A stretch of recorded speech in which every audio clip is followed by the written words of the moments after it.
nazirlərdən biri ona villa naziri deyirlər.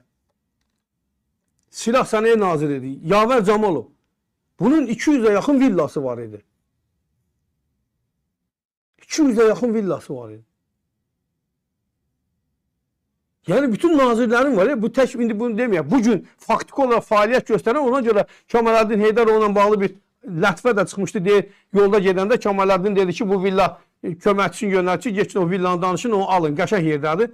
Getdilər, o dedi ki, alanmazsan, bu dedi, alaram, o dedi, sən bunu yəsin, bilmirsən, tanımırsan, alanmazsan, dedi, kimdir, dedi, Kemaləddin Heydarov. Qayıtdı, gəldi, dedi, cənab nazir, o villa sənin villandır.